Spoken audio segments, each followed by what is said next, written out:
Open your boxes. Open your boxes. 1, 2, 3. Yo, it's Patience from the book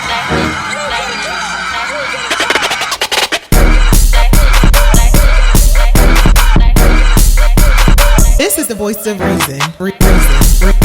I'm baby Oprah. Voice of reason. Voice of reason. How y'all doing out here tonight? Hey y'all, welcome to another episode of the Voice of Reason. First of all, I want to start off before I get into the great episode I have planned for you guys today. I want to shout everybody out who already subscribed to my YouTube channel. Y'all been harassing me for like the past 2 years to start a YouTube channel, and with the help of my producer K Poetic, he behind the camera right now, we officially got it launched. So if you haven't already, make sure you subscribe to this video that you're seeing now, and thank you to everybody who already subscribed. So with that being said, I have a very special guest and a special show planned for you guys.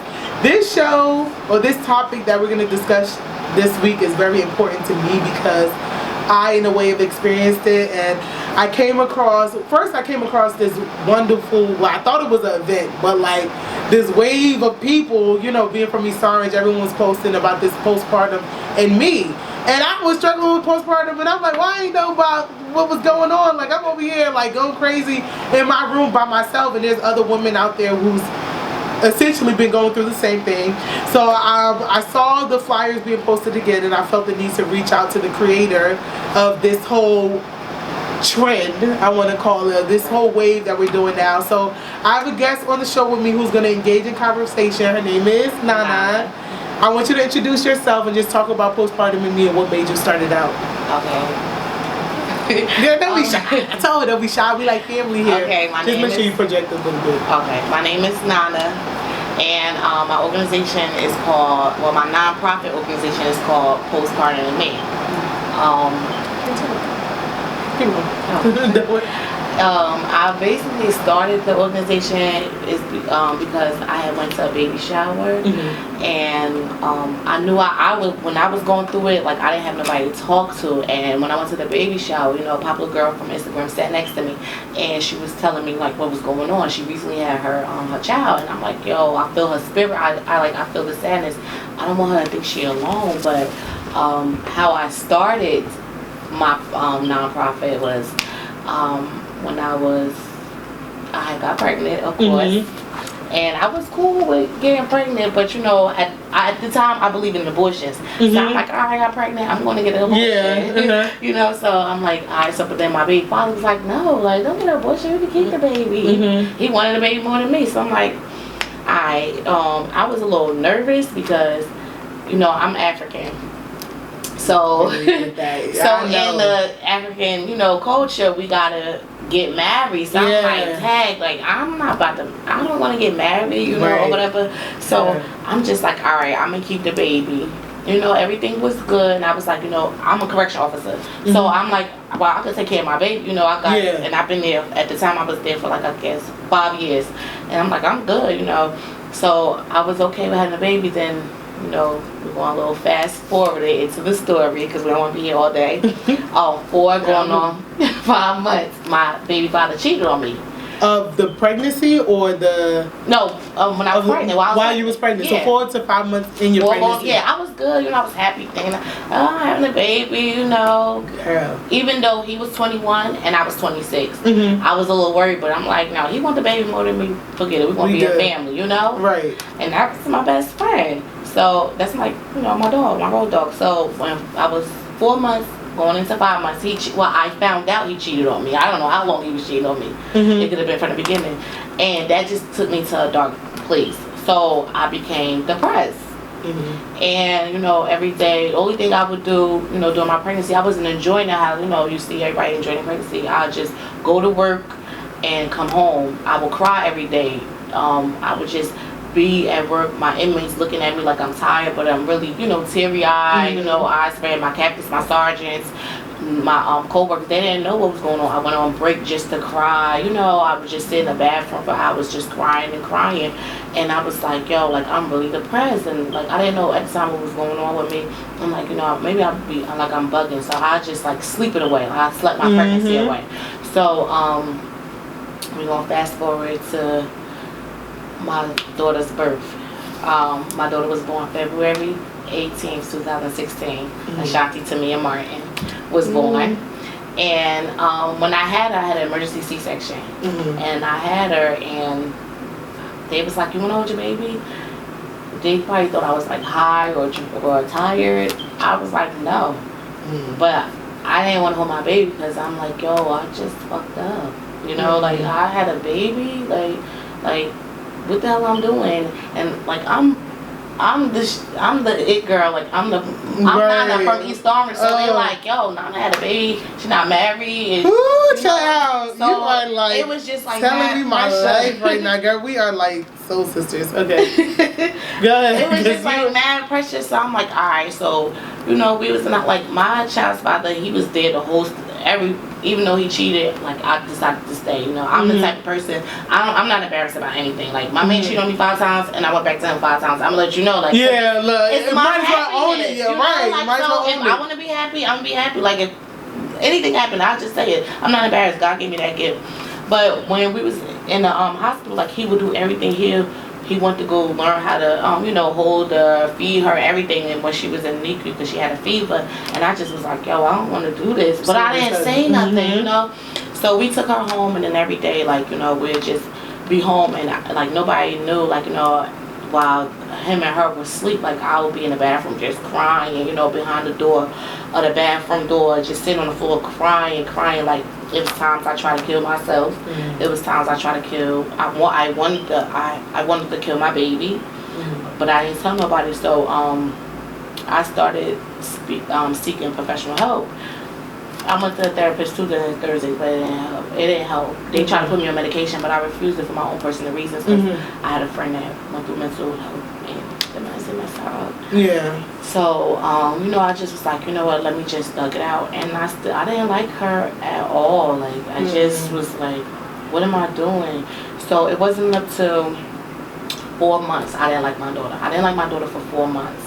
And I didn't feel an attachment to her until she was 1.5. So I remember the day I started liking her. I did her hair. I never did my daughter hair. She came out with a head full of hair, and I just used to slap a bow. And then my mom, my daughter's father's mother, she was like, "Mama, why you never do her hair?" And I was like, "No, it's alright. She good. She don't need her hair done." Like, but I was just like, my mom, I'm like, I don't like her. Yeah, so detached. Yeah. So, but when she was 4 months. And I did her hair. I did it like 6 bows. I'm like, alright, I like her a little bit. So I think she was the only person that, her and my stepmom. Because one day I went to a wedding. It was my best friend's brother's wedding, and I think my daughter was like 2 or 3 months, and I blacked out for no reason. And then when I was riding home with my stepmom, she told me the next day, I was drunk, she told me the next day, like, "Nana, you okay? Because in the car you were saying, F everybody, nobody love you, you mess your life up, everything." And I'm like, yeah, Cosette, like, it's okay, I'm okay. Like, that's just drunk me. Girl, don't mind me. But, and my mom, like, yo, I'm not okay. And I was talking to my cousin. She recently had a baby at the time. She was pregnant. I was the first cousin to have a baby. She was pregnant, and my other cousin, she didn't have no kids, so she would just listen to me sob and everything. But we didn't know what was going on. So I'm like, yo, I got postpartum depression. Like, I know I got postpartum. I was Googling, I went to the therapist, like, yo, I just gotta go through it. So I've been through depression before from my ex-boyfriend passing. So I'm like, if he got me, God got me out of that, he gonna get me out of this. So like, every day I just pray, whatever. It wasn't working at the time. He worked for me, but at the time it wasn't working. So you know how girls be deadbeat moms, they just drop their kids off, be partying. How I became a deadbeat mom, I got another job. So I didn't want to be a parent. So I would work the correctional facility from 7 to 3, and then I went to the halfway house from 3 to 11. So it was the time to see my baby. I wasn't a parent, and I was okay with that because I didn't want to be a parent. I was going through postpartum depression. Like I just was and at the time I was always enraged. I wanted to fight everybody, and that's not pretty, and I was just upset about that. So I worked 7 to 3 through to 11. I didn't care, but one day I came in the house and I think she said hi. She did something, but I noticed it wasn't her first time. You know, and I'm like, yo, it just snapped to me like, Nana, you gotta, the important parts of her life, like you gotta step out of it. So, at August I had quit the halfway house. And, you know, I still didn't care for her at the time, but, you know, I just prayed, and then, you know, eventually God just got me through it, and then now that's my baby, that's my best friend, you know. You are like, first of all, I want to get more into this story, but I just want to touch on, like, the words you're saying, because a lot of times how we downplay the fact that you can even just say straight out, I didn't like her. Honestly, that's what it feels like, but it never warranted me to connect it that way. Like, I just was like, I remember, I told you a little bit about like what I realized. I don't know. I still to this day don't know if it was postpartum because I didn't really go and get diagnosed. But I know after I had my daughter, there was a disconnect. And I don't know, I knew it was a disconnect because you hear about other people talk about their experiences with motherhood and what it's supposed to be. And I remember like the first few days of her being home, she was just sleeping in the crib. And I don't know why, I was just in my head like, what if I wake up and she passed away today? Would I feel any different? Right. No, I just was like, would I feel any, like, would my life feel like, you know, now if you compare it to the... I think for me, it wasn't even a relief. I felt weird that I felt like, oh, if something happened to her today, I don't know if I would feel any different. Like, you know what I'm saying? I don't feel like my life will be changed. And that's how I knew there was a disconnect. Like, I'm like, well, how people talk about motherhood, why am I not feeling that now? And for me, it was the same thing. You know, I'm African as well. And not even just about being African. I feel like I've had friends who had kids, you know, young. And I never looked at it as a big deal. Being in the black community, growing up in the hood, you see it all the time. It's not that deep. But the level of standard that, like, maybe growing up, and I don't want to just limit it to Africans because a lot of people, parents put pressure on their kids, period. And I think now with my daughter, I'm really conscious of making sure I don't become one of those parents because it affects you more in adulthood than anything else. And me, I didn't plan my pregnancy, and I tell, like I just told you and I tell everyone, I don't think I would have ever been a person to plan my pregnancy, even though I promote it now. Like, but I just knew I was never at that stage maturity-wise to be like, you know what, today I'm going to wake up and be a mother. Like, I could be financially stable, whatever. I probably would have been spending it traveling, clubbing, all of that. I would never sat down and be like, you know, today's a good day to become a mom. And I remember one point, my mom, I went to the store to get something like diapers, and I used to live for that. Like, I had the car. No one has a car in my house. So I was like, I'll leave the baby at home with her father and my mom, and I'll run out and run the errands. So as I'm doing that, that was my escape time, and I just remember, like, I always felt on edge. Like, and for me, I think my postpartum was, so I know you talk about your daughter's father cheating on me. I think for me, and I think this could have been you too, and I feel like black people go through this across the board. We're expected to know. We expected to always be on point. And I felt like motherhood for me was the unknown. Right. I tried Googling everything. It's like if I woke up one day and I didn't know that, oh, I'm supposed to hold her on this side, not this side. I'm so hard on myself about that. Right. And that, I felt like every day I woke up and not knowing the unknown gave me so much anxiety and depression. Because it's like every day was just looking at life through a blank glass, and I didn't like how that made me feel. It made me feel inadequate. It made me feel unsure. So a lot of my postpartum came from that, and I remember just like, you know what, I'm gonna just go see a therapist. I've been in therapy before, so I'm like, this should be nothing. I go to the therapist, and I didn't use the words postpartum. I said anxiety. I was like, I think after having my child have this anxiety, because I did feel like every day I was waking up and something's about to happen. Like, and I don't know what it is. I feel on edge. I feel like not myself. And that's, I remember my mom was calling me and my heart just started racing. Like while I'm going to, I'm like, okay, this is it. This is the it that I'm having so much anxiety. I answered, she's like, oh, I was just telling you, make sure you get some wipes with the diaper. Like, just tell me get one extra thing. And I'm like, okay, and I hung up and I just started bawling. Like, I cannot continue to, like, feel like this. Like, I don't even know. Like, she called me for something so light, but I just felt like on edge about everything. So I went to my therapist and I used the words anxiety. So he's like, why do you have anxiety? Oh, shit. The good thing about therapy, just to plug this in, is like you have to explain your situation to a complete stranger. Right. So it forces you to go into a level of context that you don't even go to with yourself. You're just feeling it the whole time. So I'm over here like, And I realized I'm trying to make up stuff for my anxiety. I had a good job at the time. I had extra support. To this day, I have my mom, I have my daughter's father's mom, who both stay at home, don't work. So right. I had the support with help, watching her and helping with her. But so I'm saying these things, and he's like, but you have this job. But you have, and he was like, you know, you're not the only person in the world to have a baby. Millions of people have babies over the world. And at the time, I was in my feelings like, this motherfucker, and it was an older white male. And I'm like, he just downplaying how I felt. But afterwards, I felt so much better. He didn't help me, essentially, but in a sense, you just let it out. Just realizing just talking about it. How I feel, the unnormal feeling I felt was normal. Mm-hmm. That anxiety, that unhappiness, even down to the disconnect. In a sense, it was normal because it's a transition you're going through with yourself. I feel like you try to go off of the old you into this new life you're going into, and it just the puzzles don't fit. So just using the words like, I didn't like her. I never used those words, but essentially that's what it was. Right. Like, when people were obsessed over my daughter, like, for me it was the first 3 months. I told you, like, to this day I look back at her newborn pictures, it's a bittersweet feeling. Right. Because it's like PTSD. I see people with newborns and I be like, oh yeah, that's a cute newborn, but Lord, it just reminds me of what I was going through and how the feelings I was feeling during that time.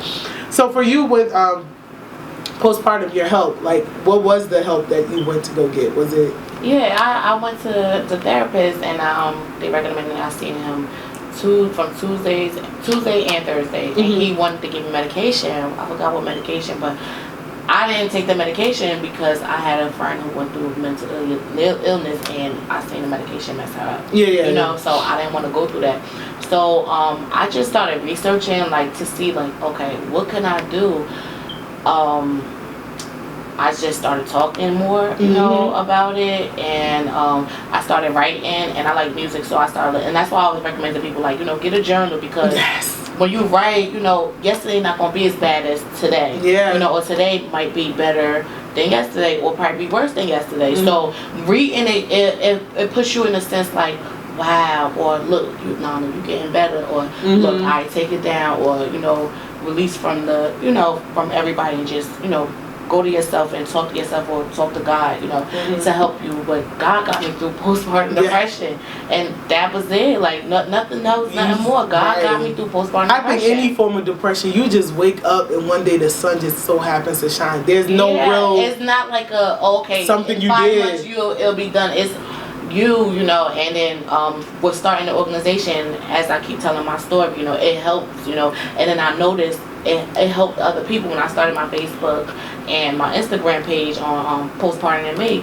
And I previously went to a birthday party, and my daughter was there, and the girl I knew, we went to school together, and, you know, we was there smiling and everything. Oh, girl, you know, our baby's about to turn 1, my baby's about to turn 1. Then when I started my page, she inboxed me and gave me her story, and I'm like, yo, you know, we could have helped each other. Yeah. We was sitting there wearing masks. Yes. And we were both depressed, going through postpartum depression, bad too, like that. And that's why my goal is, I just want everybody to be okay with saying they have postpartum depression. Like, you got a green shirt on, I got a green shirt on. You got postpartum depression, girl, I got postpartum depression. Right. You know? With men too, you know, and men it's harder for them. You know, but they get it too, and I just want them to know, like, it's okay. And my slogan is, are you okay? That's the first question you should ask somebody that's pregnant or that just had a baby is, are you okay? I wish I could remember who this person was so I could give them a shout out, but I tell you, out of all the people that have reached out to me after I had my baby, it was 1 or 2 people who just reached you. How are you doing? Right. Because, bro, not even, and the crazy thing is, with having a baby,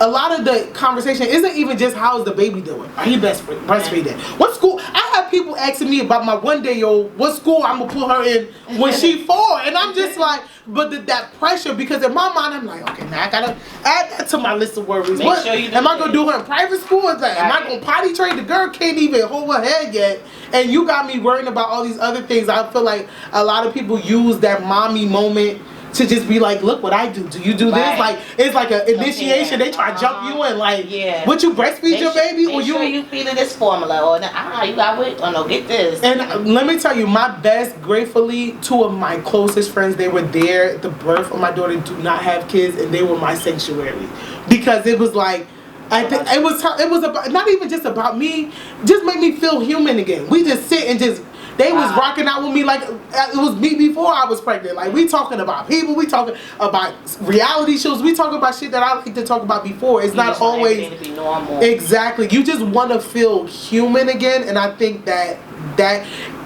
and also what you said, talking about it. What made me feel better about my therapist, as much as the whole experience, I feel like he just dismissed. Maybe because he was they like to medicate. We use the words depression, anxiety. It's like, okay, here's the script. So as he's talking to me, I feel like his evaluation was like, okay, I need to figure out what medication I'm finna put this girl on. Right. And the fact that, my thing is, I think I always dealt with anxiety. Like, I'm the type of person, my mind would go to the complete worst. But I was always conscious enough to be like, okay, bitch, this, you're crazy coming up. Tone it down. This is not really the case. This is not happening. And no, you're exaggerating. But the thing with, once I had the baby, it was, I no longer had control. If I thought today, like, if I could be sitting and I'm like, you know what, I'm going to think about school shootings. Or what if she gets shot at a school? Or what if I feed her the wrong formula and she die? I'm not able to be like, okay, bitch, you're tripping. This is not happening right now. And then I'll have the physical symptoms, heart palpitations.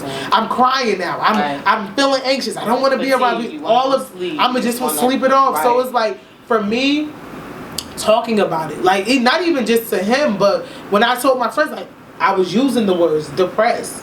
I feel anxious.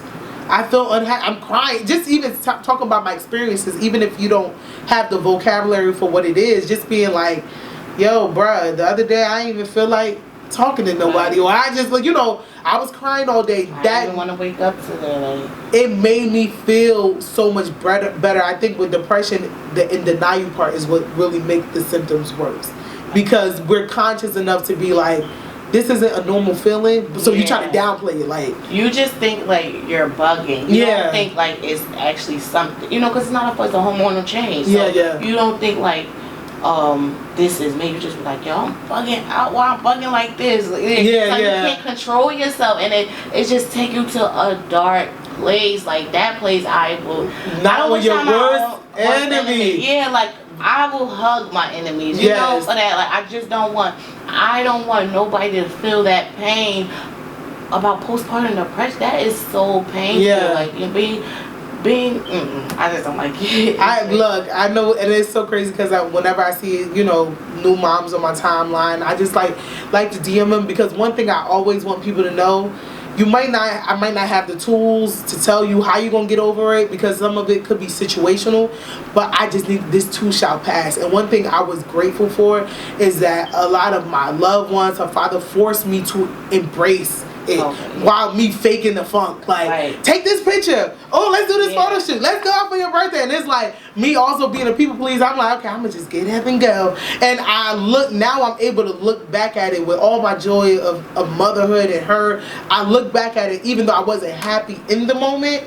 Now I look back and like, I'm so grateful that I at least took pictures. Like, I had my cousin, I felt like she was going through it, and she's like, I don't want to do no baby shower. And I'm like, no, do it. I was depressed as fuck at my baby shower, but now looking back on it, I'm just like I'm happy. Now, what I really want to touch on, because a lot of times, you know, people, depression could be, it's really a chemical imbalance. So sometimes you could wake up and there's no reason why you feel this way. But a lot of times, and I feel like with the black community, what we both went through, it could be situational. And a lot of the times, the pressure we put on ourselves as black women, for me, it was being not married and having a kid.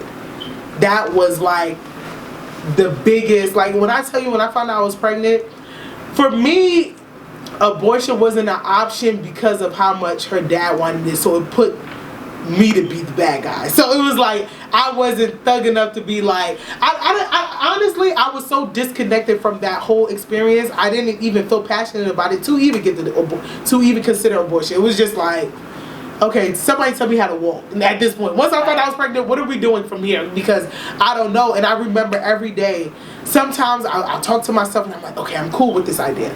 Wake up the next day, back to square one. What the fuck? How did I get here? And I just remember I would do the dumbest things. Like, I worked in the city, so I would catch the train. I'm like, you know what, God?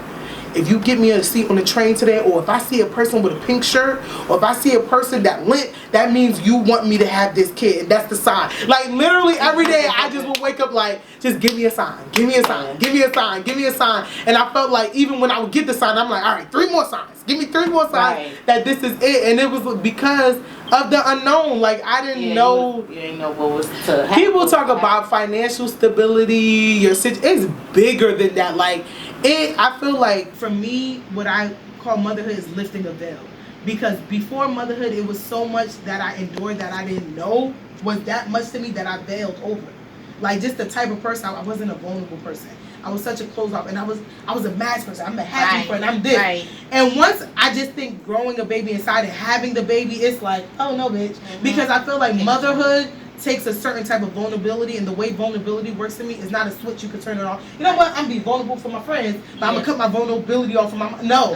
It's like either you're vulnerable or not. So my friends, my man, my family got the same thug across the board on different levels, but I was like in one way or another I try to mask my vulnerability. But becoming a mother, I think the process is not a conscious effort. It's literally your body goes through this emotional thing where it's like, okay, you're just like, you get bigger, your feet get swollen, all this other stuff. I think emotionally there's a process where it's like you have to become a vulnerable, and that depression is almost like that veil lifting of all the pain and all the worries, and the true you revealing, and you're completely changed, and it could no longer. The thing is, it wasn't even that I felt any different. I was just so easy at just numbing myself through shit that I no longer could numb myself, and it became, oh, I got to deal with this head on. I don't like you. So like you just cut ties. Like that's how it is. Yeah, and then I think another thing that you mentioned is being a single mom, like, or not being married. For you, like, was it your family? Like, it was it was, of course, the family, because, you know, of course, they're like, you know, you find a man and you get married. You do the tradition. You don't have to do the white wedding for Africans. You just got to do the traditional wedding, you know, it's the traditional ceremony. And I just wasn't, well, my child's father, he's Jamaican, but you know, he Americanized Jamaican. So it's like, oh, wow, I didn't marry an African. I'm not having a baby by an African. So I'm like, oh, my gosh. So I just was like mad scared. So I didn't tell my mom I was pregnant. I hid it until I couldn't hide no more. So I lied and act like, oh, Mom, I'm pregnant. I don't want nobody to be mad because I'm not married. But then she was like, oh, it's okay, you know. We'll get through it. It's all right. But I know she was like, come on now, Nana, because, you know, I'm the rebel. So I'm like, she's like, come on. But I had a good job, so it was like, all right, we gonna do this. And she didn't even tell me, and I'll be telling like my family, my friends, everything. Like, you know, I don't blame y'all or nothing, but like I just don't want nobody to go through the same thing. So like, just always ask somebody, are you okay? Because like I was going through it, you know. But a lot of people think helping someone, like for me, not telling a lot of my friends and stuff, because I knew that, like, I'm able to look at myself outside of myself.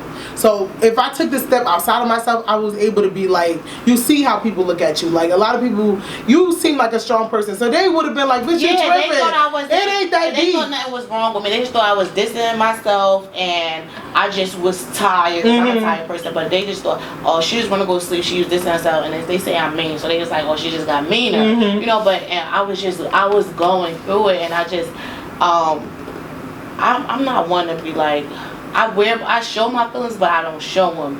So I could be sad all day, and depending on the environment, I'm like, all right. But you could, like, I just want everybody to just ask. But were you worried that, for me, I was worried that someone was going to dismiss it, because I felt like, naturally people be like, you feel like you need to tell them, no, it's not that deep, versus just. For me, journaling helped, because it's like no one gets to talk back into. I don't want to hear everything is going to be good. I just want to tell you I'm feeling this, and you be like, word, you feeling right. And that's why I tell everybody, like, when somebody expressing something to you, regardless of postpartum depression, anything, listen like it's I don't care if that person tell you a million times. Listen like it's the first time, because it really helps. You know, they don't need that. Shut up! You ain't doing. Or even it could be in a nice way. Like, oh girl, I didn't want to hear everything was gonna be okay. I just needed to acknowledge. I just needed to. The air. Yeah, I just want to say I feel this and just be that. Don't tell me to dismiss it. Yeah. Don't even try. I know a lot of people do it in a nice way. Like, oh, if you tell me you sad, the first thing. Get you through it. No, just be the air. Let me cry to you. Yeah, just let me lean on your shoulder. Just be the air. Just like, all right, okay, right, I got you. You're right. Yeah, for real. You know, don't be like, girl, it's okay. It's not okay because I'm not okay. Right. I'm not okay. I'm crying every day. You know, at a time it's supposed to be so joy. You know, like I'm supposed to. And then you deal with the guilt of that. It's like you can't even cry and release because you know most times for me it's like.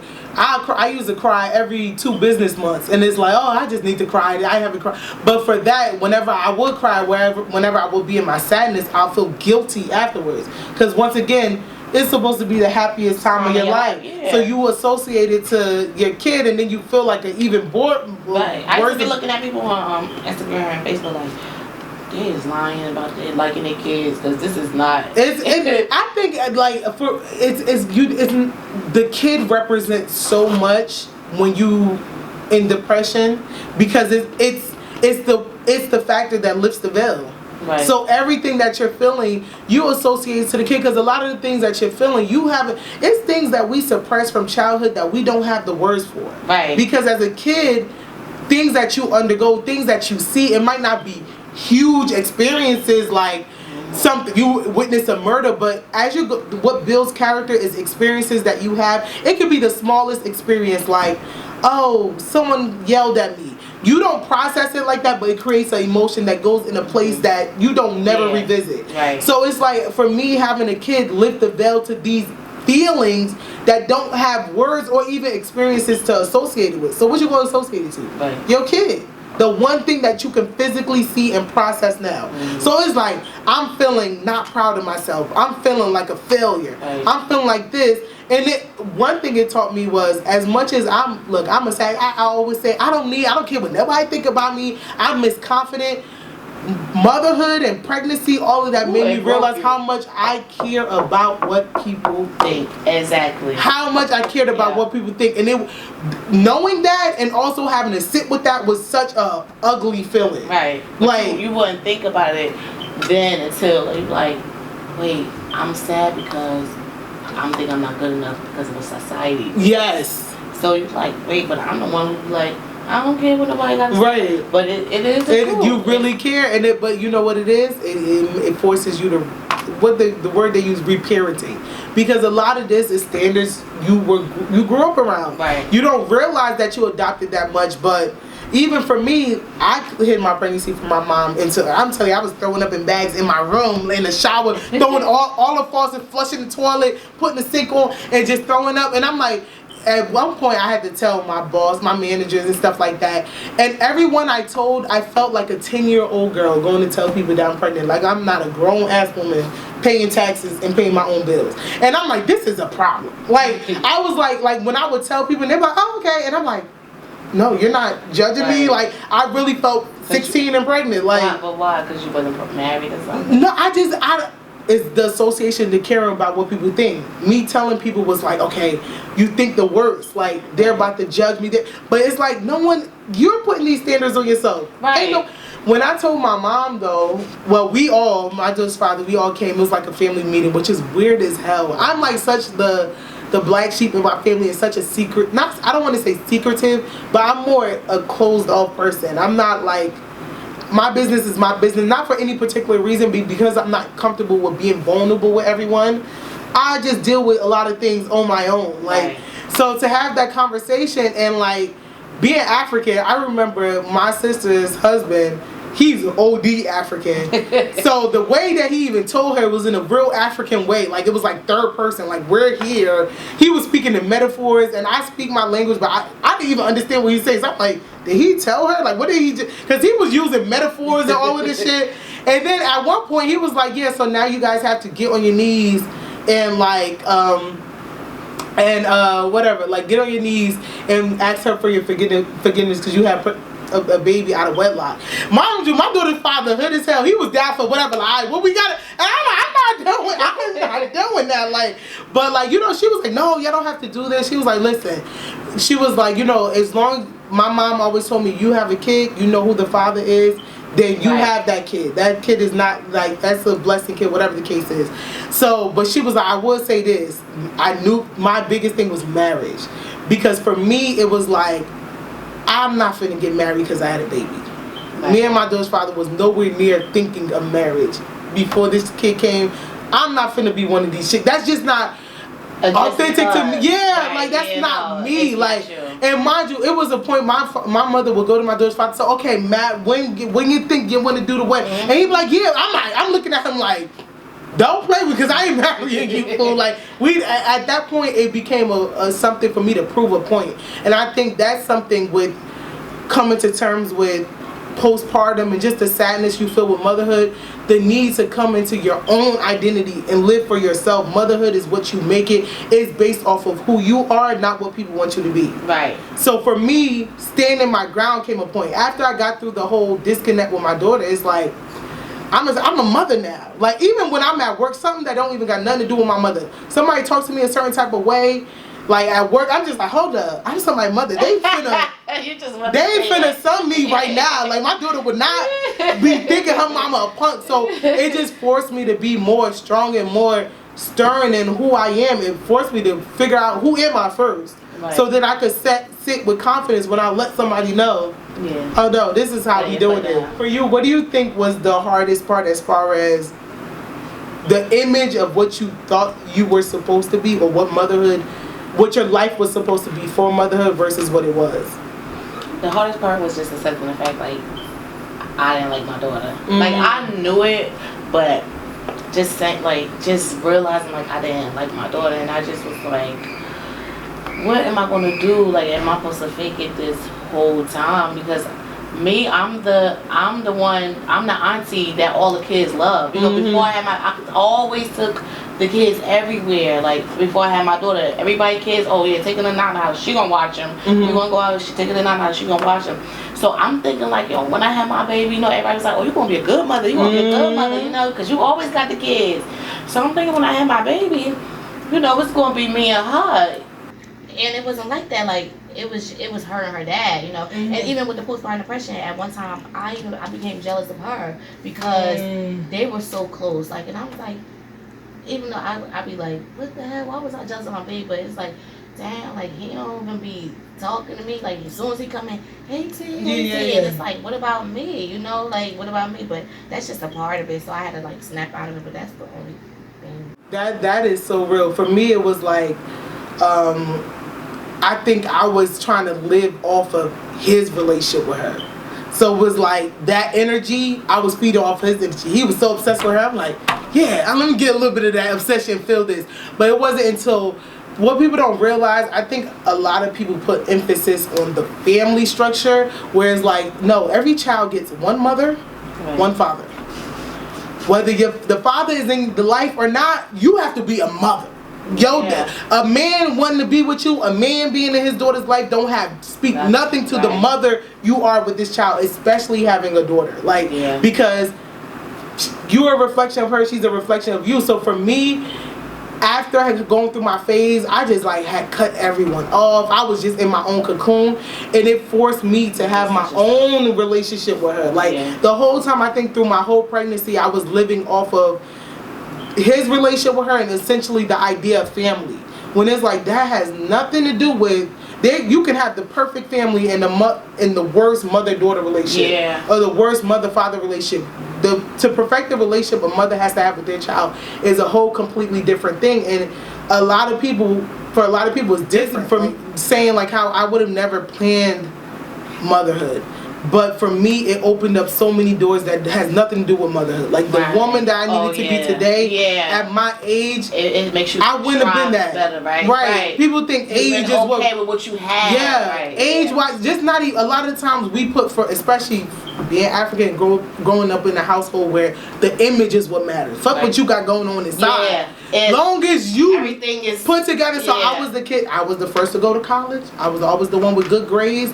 I had the good jobs, the good internships, the sweet girl, the nice girl, like that was me. Like I just always, and the scary part about it is that you build relationships that are okay with that exterior, so they don't even think to dig deeper. Right. Like you have the friends like, oh, you're just a happy friend. Yeah. When you happy, don't nobody think to ask you why you sad if you ain't showing no level of sadness. So it was like, it forced me. I always thought growth meant, okay, fix your credit score, get a good job, get more money, flex on these hoes, do all of that. Like that was that. And I'm like, I would have been a 27-year-old right now, having no intelligence of emotional intelligence. Exactly. That is so weird. Like now that I like, not even with my relationship with my daughter, but if I didn't have my daughter changed the relationship I had with so many people across the board, and most importantly, the relationship I had with myself. Right.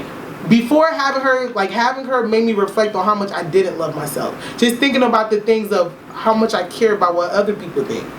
Like my self-consciousness, like, why am I so, and these are people that like, they ain't got shit going on. And I used to be so envious of people on like Facebook. I had some of my followers who just be putting their whole business out there.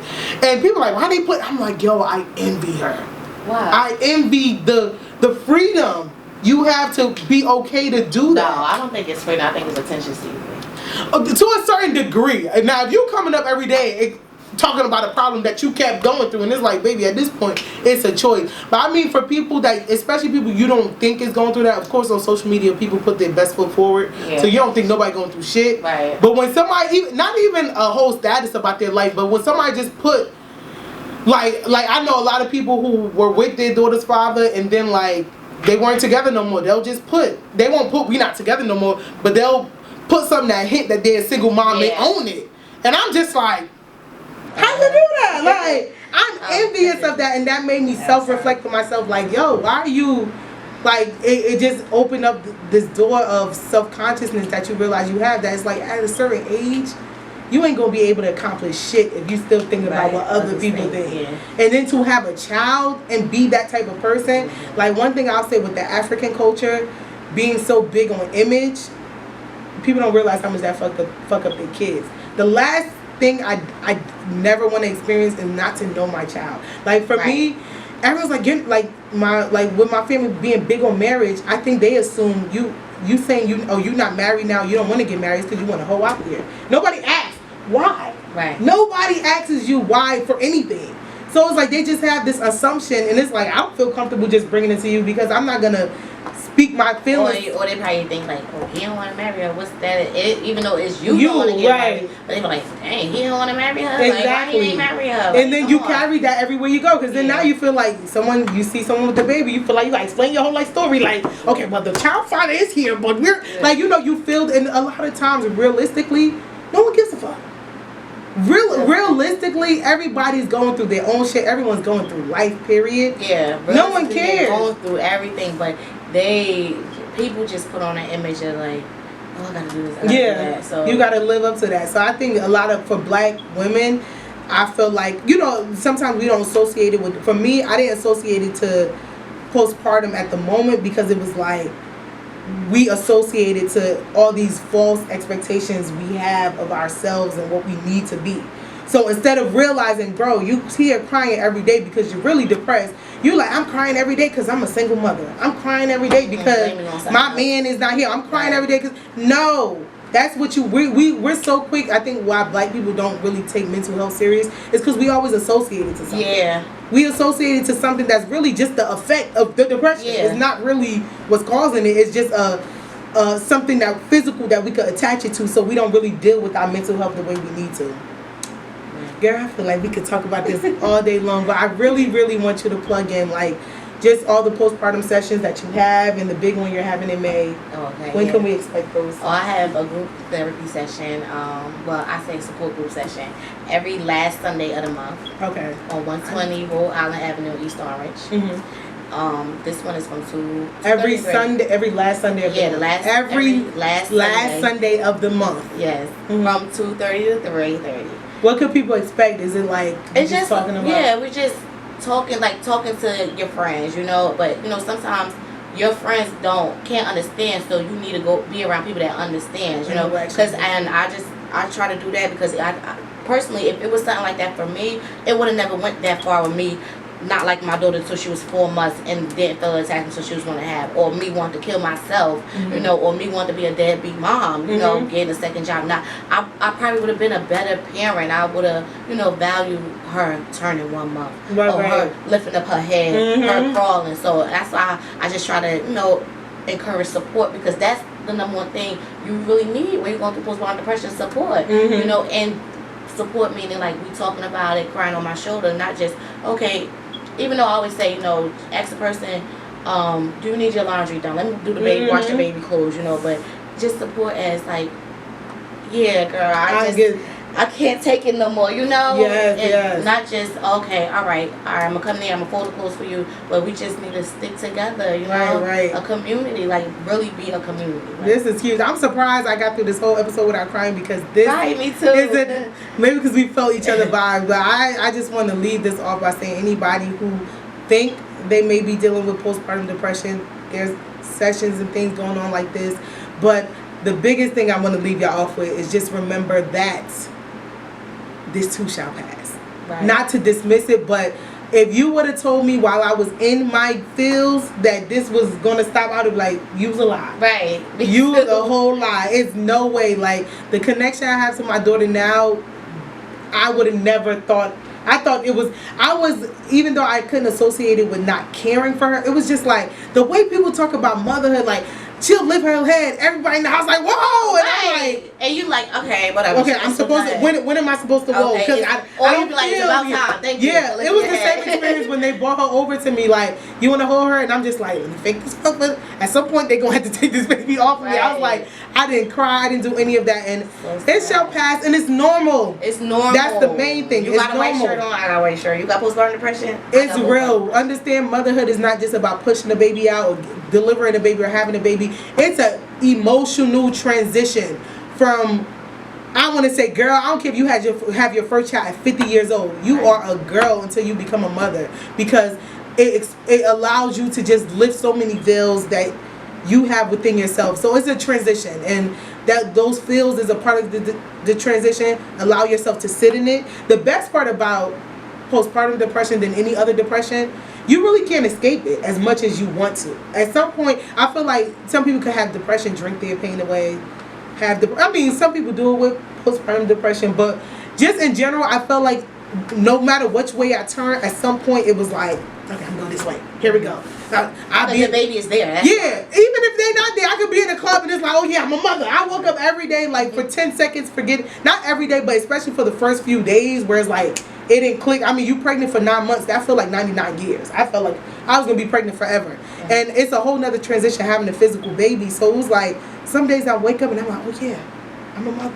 And it all the feels hit me at once as soon as I wake up. So at some point, just allow yourself to sit in it. I think the best parts was when I sat and cried for no reason. Yeah, it helped. Those were the best days. Like, bro, I'm gonna go to the car and go get something. I'd be in the car Indian style, like, and listen to more songs and make me cry harder. Like, let me just cry it all out. I need every tear to come out now, and then walk in and just feel so much better. But seeking therapy is one. Just speaking to somebody and acknowledging that there is no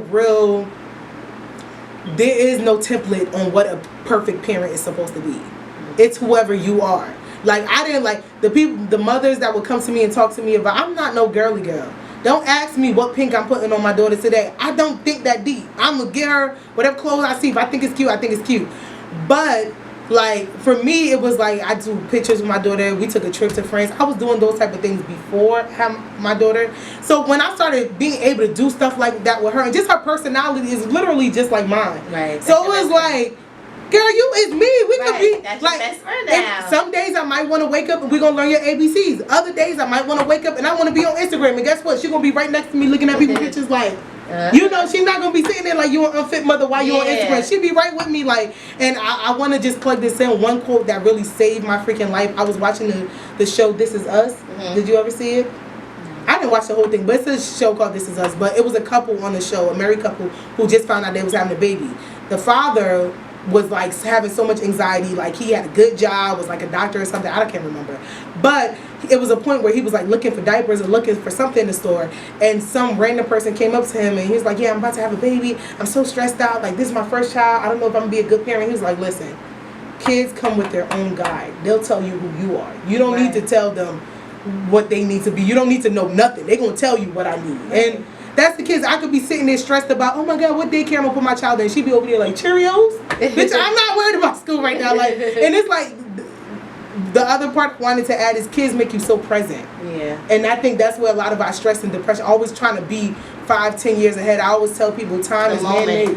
The moment is what matters. Yeah. Every time I will see myself, even to this day, when I find myself stressing about things that I'm like, does this affect my today? Did I eat today? Right. Do I have a roof over my head today? Is my child alive today? Yeah. Is this, that's all that matters. Whatever transpires tomorrow, we'll just figure it out as it comes. So, any jewels you want to leave anybody off with?